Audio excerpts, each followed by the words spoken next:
So, Elle has finally arrived on UK shores. You've probably seen the posters and trailers for this. This is the one Isabelle Huppert's getting so much critical love for, and deservedly so. It is directed by Paul Verhoeven. I've been saying Paul Verhoeven for years. I recently discovered you pronounce it Verhoeven. That's the Dutch pronunciation. You've Good to heard know. it here, maybe first, maybe Maybe you've heard you're it ready. before. Maybe you are Dutch and you've been pronouncing it very naturally correctly. You're right. I should give a shout out to our Dutch audience. Yeah, shout out to the Dutch listeners of Film Chat. Respect. Respect. Love you guys. Love the Netherlands. Sorry, carry on. It is written by David Burke, adapted from the book O, literally O-O-H, by Philippe Dijon. And the less you know about the film, the better. But to give you the bare outline, Elle, as played by Isabelle Huppert, is a successful businesswoman. She owns a video game company. And the film begins with a masked intruder breaking into her house and violently raping her. And then she kind of picks herself up and gets on with her day and doesn't seem to react to it, or doesn't react in a way you expect. And the film is a character piece all about her. There's this mystery element of who the attacker is, but it's all about... It's sort of like a comedy of manners about her extended family, her ex-husband, her son, her friends, her workplace. And through this, you get something of a picture of who Elle is. And it is in French, so I won't play a clip because you won't understand it. Shout out to our French audience. Yeah, they'll understand They'll understand it. You can look up the clip, guys. We respect you enough to give you that autonomy. We love our French audience. So, a criticism that's often leveled at films that don't work is that they feel like three different films at the same time. However, if your film is three different films at the same time, but done with lots of wits and bravura and confidence, it is a brilliant film. And that's what Elle is. It is a very hard to categorize electric piece of cinema which constantly keeps you on your toes. And the movie and the character are one and the same in that you never really get a handle on what the film's doing, in the same way you never really get a handle on who Elle is. And Isabelle Huppert's performance is amazing. And no offense to Emma Stone, but doesn't... Well, you know, you watch like La La Land, you're like, that's pretty good. But you watch Elle, you're like, that's a performance.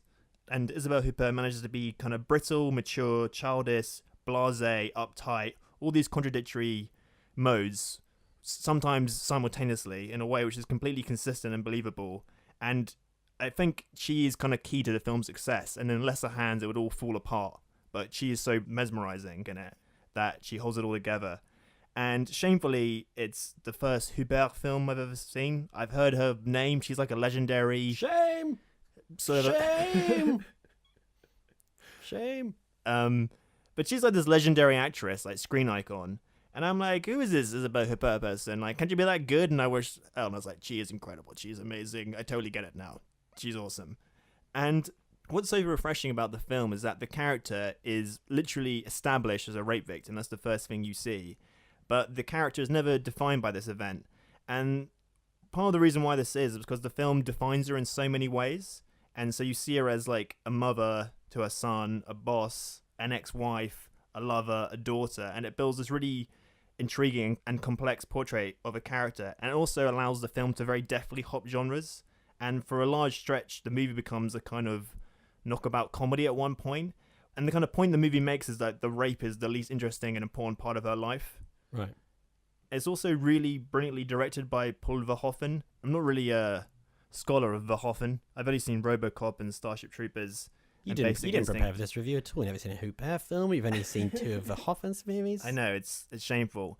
And I might just be internalizing the general critical narrative that surrounds the film. But it is a bit like watching this old pro flex his muscles and like...